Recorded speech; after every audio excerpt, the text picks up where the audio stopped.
sure that this reevaluation was done. Based on that reevaluation, people received an average of $36.24 more per month, which doesn't seem like much, but it was the first time SNAP benefits have been increased since 2006.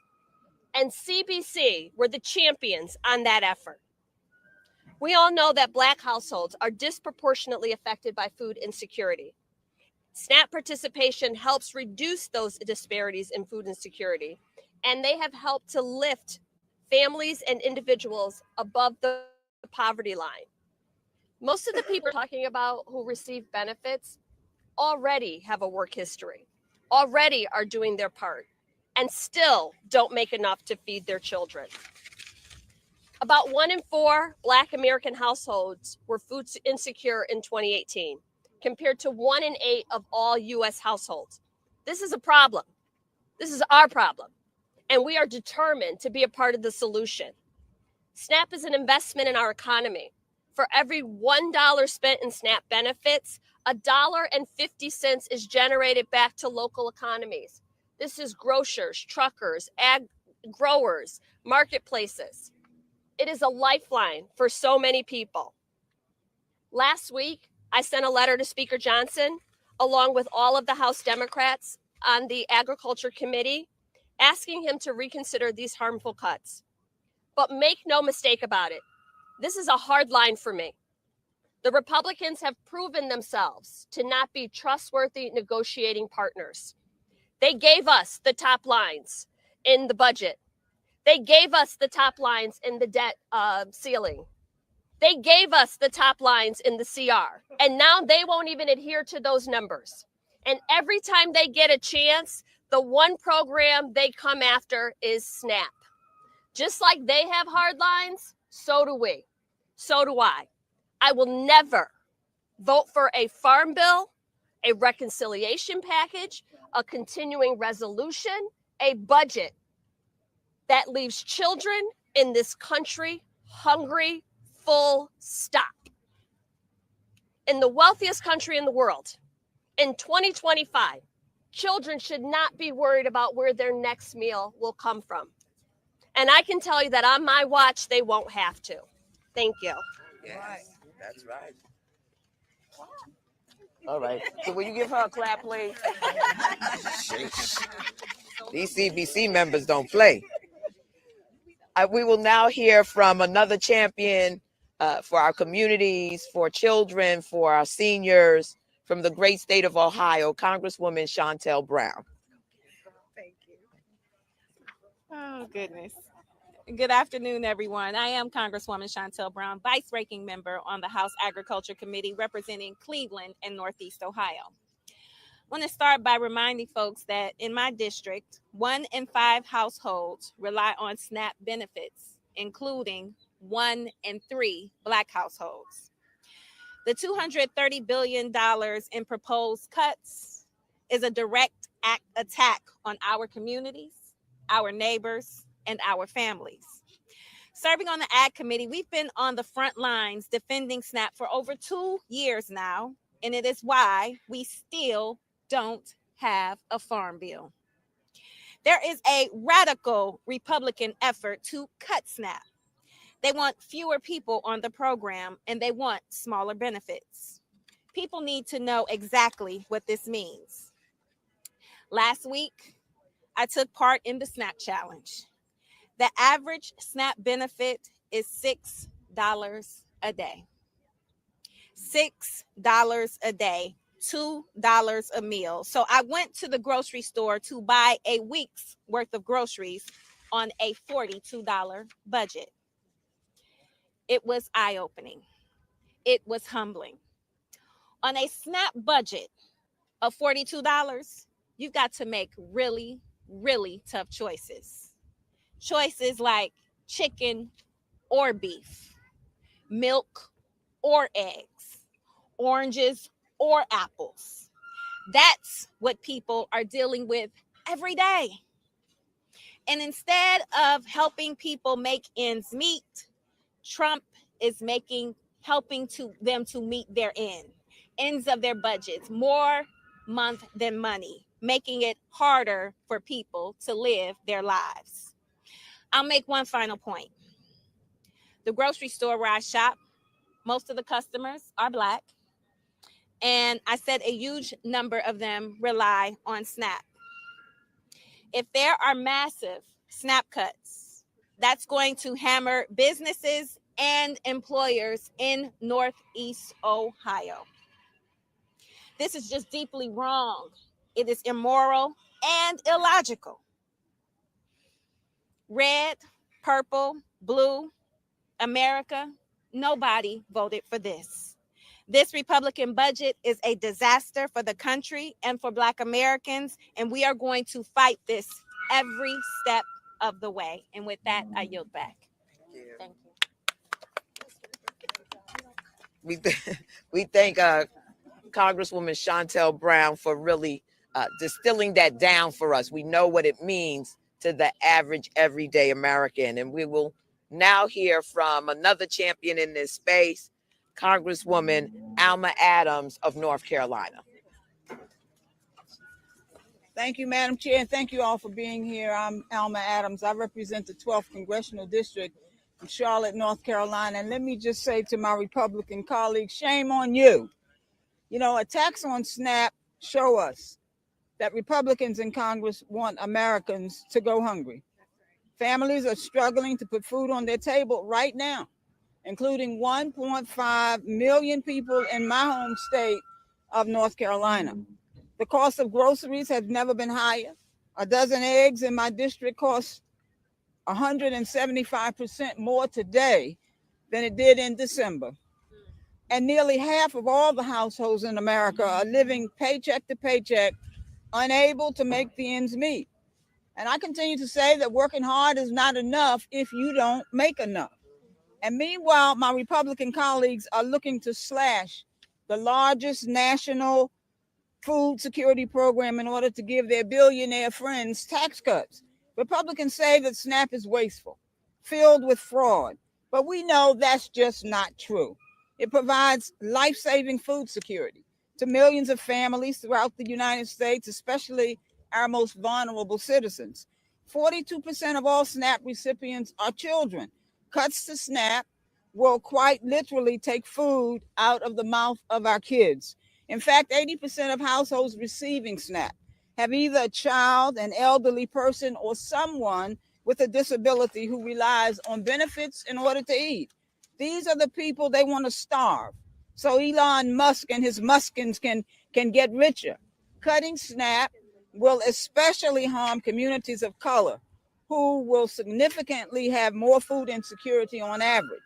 Hispanic households experience food insecurity at more than twice the rate of white households. For African Americans, it's nearly 3 times that of white households. SNAP is essential to making food security more achievable for communities of color. But I'm sure the Trump administration would just call that DEI. You know, cutting SNAP will also devastate local economies across the country. In Mecklenburg County, in my district, 160,000 of our residents receive aid from SNAP, and the program carries with it $500 million in economic impacts. And that's money that they want to take from small businesses, from local grocers, from farmers. And if Republicans cut SNAP, don't expect just to feel it at the dinner table. It will increase unemployment. It will shut down businesses. It will cause more families not to be able to make the ends meet when everyone is already hurting from a weak economy. You can't be hungry if you're healthy. You can't be healthy if you're hungry. The 2/3 of both of them go hand in hand. And so at this time of economic hardship, it is more important than ever to protect SNAP so that we can protect our most vulnerable citizens. We need to keep our children fed.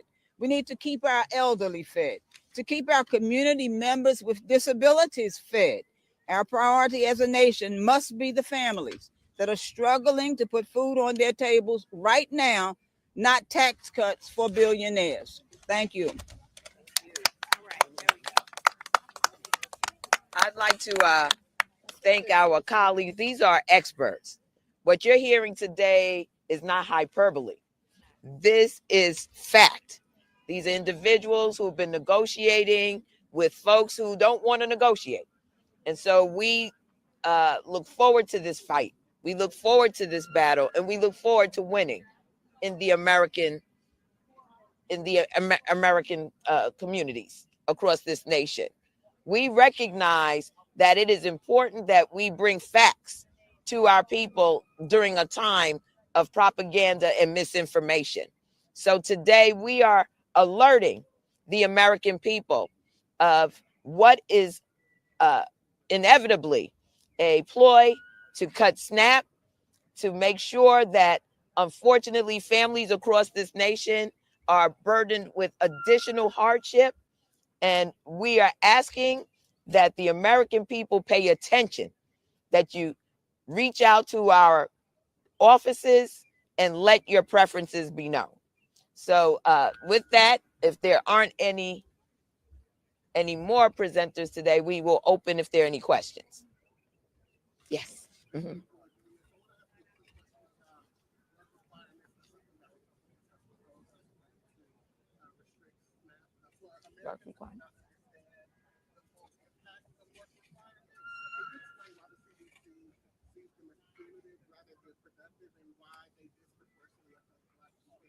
Absolutely. I'm going to have Ms. Hayes speak to this. Well, the research just doesn't support that it works. The amount of reporting requirements that are around those literally outweigh the benefits. So if someone is required to, the frequency with which those things have to be updated. But again, this is a conversation that we've debated in committee, that they introduced as part of their farm bill, that they keep talking in circles around. Every time you turn around, the goalpost is just move farther. So it's work requirements. When I brought up veteran hunger, they said that's not something that we should worry about. That should be on the Veteran Services Committee. Every time there's a proposal to feed people, they come up with something different. So if they want to discuss work requirements, I'm here for it. Let's have a committee. Let's have a hearing about it. Let's look at the data. Let's look at how that will be rolled out. But that's not really what they want.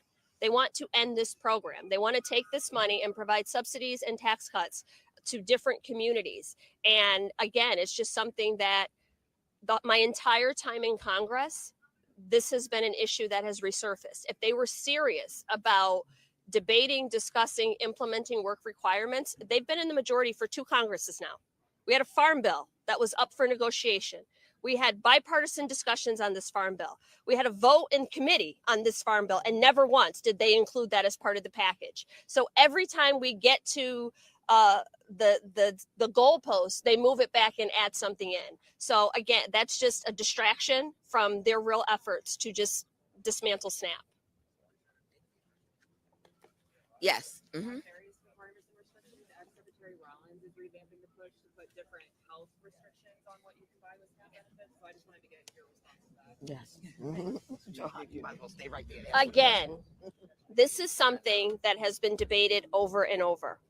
And I think the part that this speaks to is not so much about the program or the benefits amount, it's the dignity of, according to Secretary Rollins, a mother can't buy a birthday cake for her child using SNAP benefits. The idea that a person cannot choose the foods that are available to them. Right now, a person who receives SNAP can't even purchase hot foods. So if you are living in a shelter, if you are unhoused, if you don't have adequate cooking facilities, then your benefits are no good to you.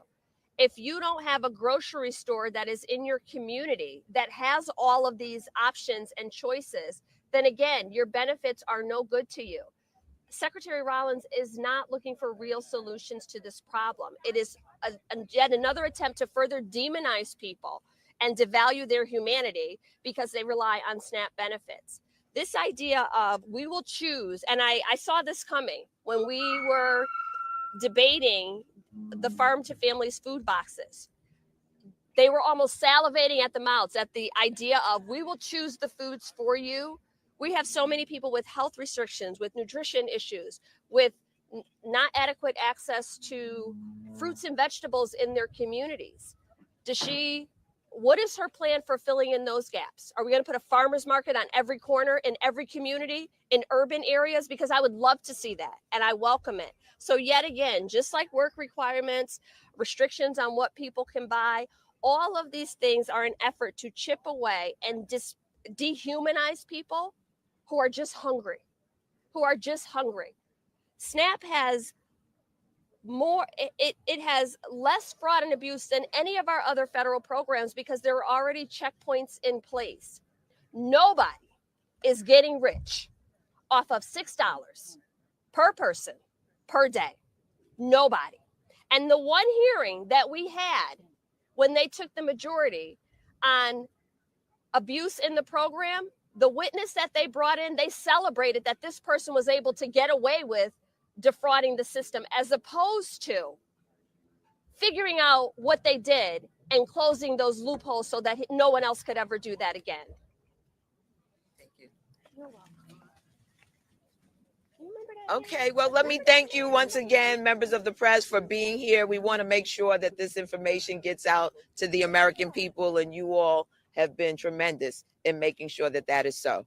Enjoy the rest of the day. Thank you. Thank you, guys. Thank you.